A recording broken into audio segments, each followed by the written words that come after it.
So in this lecture, we'll be gonna studying the last topic of the chapter dynamics, and it is very easy and very short, and nothing else is like very long in this topic. Okay. So topic is uniform circular motion. Uniform circular motion. So what does this thing uniform means in this term, और what does the term circular motion means? Uniform का मतलब होता है कोई भी चीज़ एक single direction में move कर रही हो, यूनिफॉर्मली मूव कर रही हो विदाउट चेंजिंग मैग्नीट्यूड, यानी कि मैग्नीट्यूड जो उसकी न्यूमेरिकल वैल्यू है इट विल नॉट चेंज.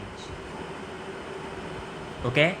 सो अब इसको हम समझेंगे एक बहुत ही अच्छी एग्जाम्पल के साथ, and that example is centripetal force.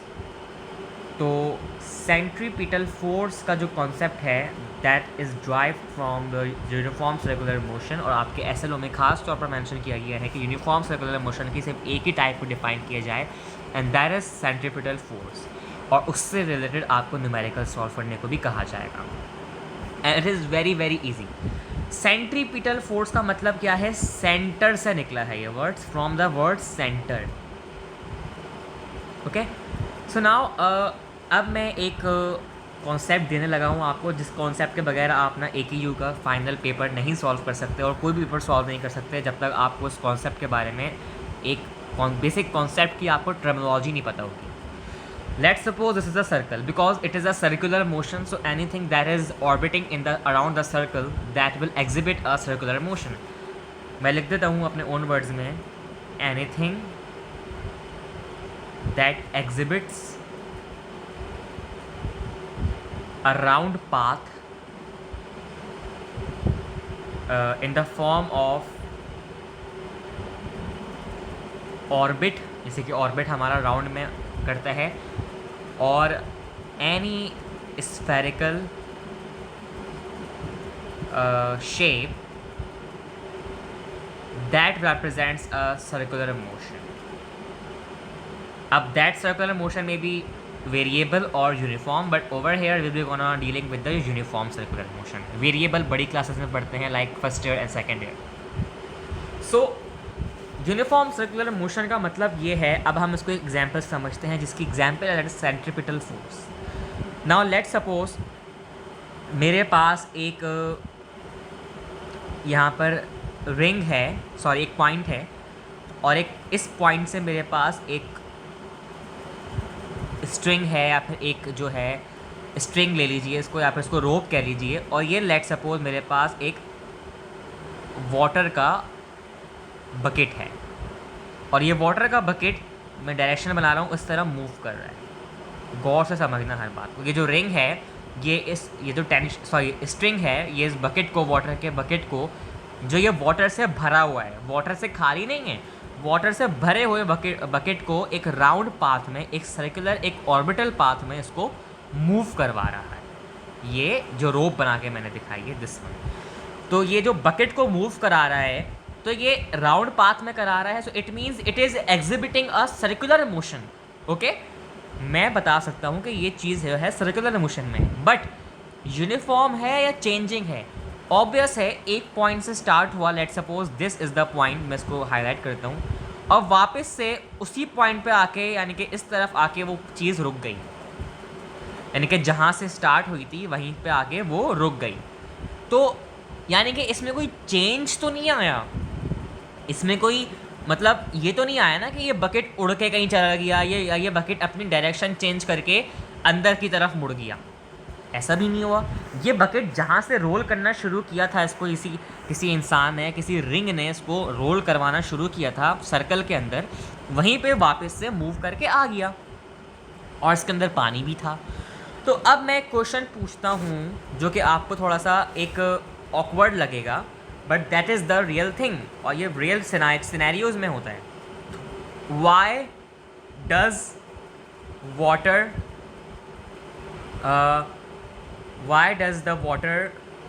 बल्कि इसको इस तरह लिख देते हैं, why the water does not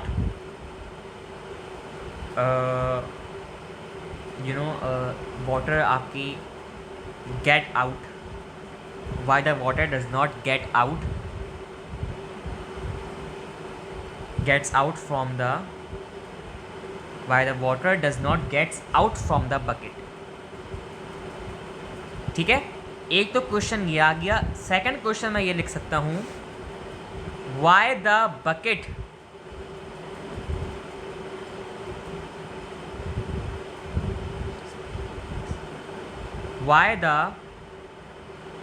bucket is still filled with water।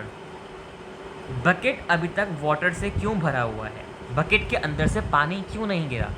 जब मैंने इस बकेट को राउंड पाथ में, सर्कुलर पाथ में मूव कराया, तो बकेट को तो चाहिए था कि वो अपना वाटर, अपना पानी लूज कर देता, पानी तो गिर जाता ना। बकेट तो चलो घूम रहा है वापस से उस तरह, मगर पानी क्यों नहीं गिरा इसमें से। वही बात, why the water does not gets out from the bucket, या फिर bucket is why still filled, bucket why empty क्यों नहीं है, बकेट खाली क्यों नहीं है। Number one reason, and that is centripetal force. So centripetal force को अब मैं इस तरह डिफाइन करूंगा, एनी फोर्स दैट टेंड्स, यानी कि जो चाहती है, that tends to accelerate the object into the center of circle, that is called centripetal force। यानी कि कोई भी ऐसी फोर्स जो कि किसी भी ऑब्जेक्ट को सेंटर ऑफ द सर्कल की तरफ मूव करे और उसमें से उसका कोई मास यानी कि कोई मैग्नीट्यूड भी चेंज ना हो without changing direction, that force is called the centripetal force. Centripetal force की वजह से ये जो बकेट है ये अपनी एक ही जगह से स्टार्ट हुआ था और एक ही जगह पे उसको वापस लाया गया, मगर उस बकेट को वापस उस जगह पर कौन लाकर खड़ा कर दिया, कोई फोर्स होगी ना, that force is centripetal force. मैं कहता हूँ कि मैं बाजार जा रहा हूँ, मैं वापस नहीं आऊँगा, मेरे अब्बू ने कहा तुम वापस आओगे, तो मुझ पर एक फोर्स लग रही है, तो वो फोर्स मुझे कहने को तैयार है कि भाई तुम वापस आओगे, और मेरे अब्बू मुझे वापस लेकर आए। So that force tends to keep me in that path, जो उस पाथ को अपोज ना कर सके, that is called the centripetal force. तो सेंट्रीपिटल फोर्स को हम यूनिफॉर्म सर्कुलर मोशन में अगर स्ट्रिंग के तौर पर कहते हैं, सेंट्रीपिटल फोर्स को डिनोट करते हैं FC से, and the formula of centripetal force is FC is equal to mv square over r, where v is the velocity, m is the mass of the object, r is the radius of the circle, mv square over r, okay। और radius, this r may be a distance और this r may be a radius of the circle। अगर आपको distance दिया हुआ है तो आप उसको r में लिख लो, अगर आपको रेडियस दिया हुआ है तो आप उसको रेडियस कंसिडर कर लो, वट एवर यू वॉन्ट। अब centripetal force you can see is directly proportional to the mass, centripetal force is directly proportional to the square of the velocity, centripetal force is inversely proportional to the mass। now आपके SLO में ये mention किया हुआ है that why the centripetal force does not change the magnitude of velocity, that why FC centripetal force does not change the magnitude of velocity। देखो direction तो single रहेगी, direction में तो हम नहीं कह सकते ना कि वो चेंज होगी या वो यूनिफॉर्म रहेगी, डायरेक्शन इज यूनिफॉर्म, वो तो चेंज नहीं होगी एक ही डायरेक्शन। मगर वेलोसिटी का मैग्नीट्यूड क्यों चेंज नहीं हो रहा है, यानी कि वेलोसिटी की अगर फॉर एग्जाम्पल एक जगह 4 मीटर पर सेकेंड है तो अगली जगह भी वो 4 मीटर पर सेकेंड क्यों है, वो 4 मीटर पर सेकेंड से आगे या कम क्यों नहीं हो रही है। That is the main concept. Centripetal force does not change the magnitude of velocity because in the circle centripetal force is tangential to the velocity। अगर ये मेरे पास वेलोसिटी है और ये मेरे पास FC है तो इन दोनों के आपस में डिग्री का एंगल क्या है, 90 degree, and something that is 90 degree is called perpendicular.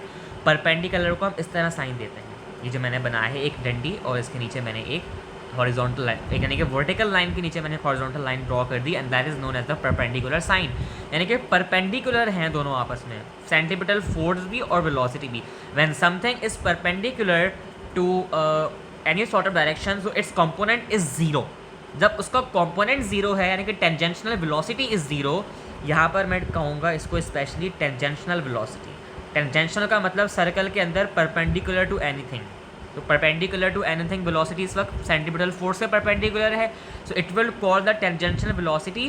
Paper में क्वेश्चन आता है why centimetre does not change the magnitude of velocity, you will write that G to the tangential velocity which is perpendicular to the centripetal force, hence the magnitude of the velocity remains same.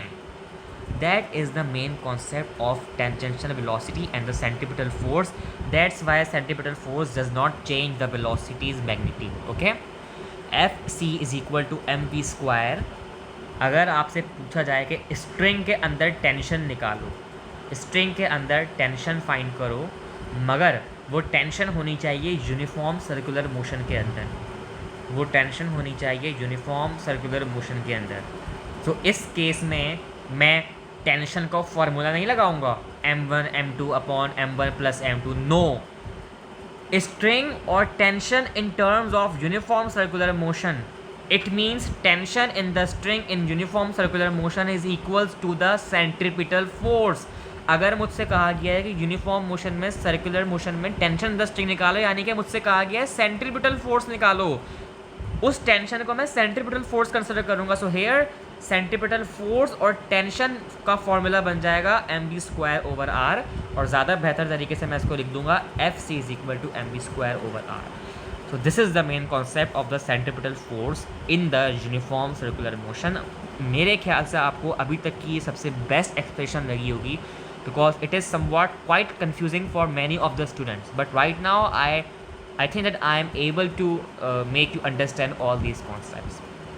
So I think in today's lecture we already have completed the third chapter dynamics, but मैं SLOs को review करूँगा, और मैं कल, क्योंकि आपका 6 नवंबर है and that is our last lecture of physics mid term से पहले, तो मैं कल कुछ ऐसे टॉपिक्स पढ़ाऊँगा जो शायद आपके पेपर के लिए इंपॉर्टेंट हो, या फिर वो टॉपिक जो हमने शायद मेरे ख्याल से 1-2 SLOs अगर मैंने छोड़ दिए हो तो मैं उनको रिव्यू करूँगा, और वो SLOs आपको कवर कराऊँगा मैं कल के लेक्चर में इंशाल्लाह।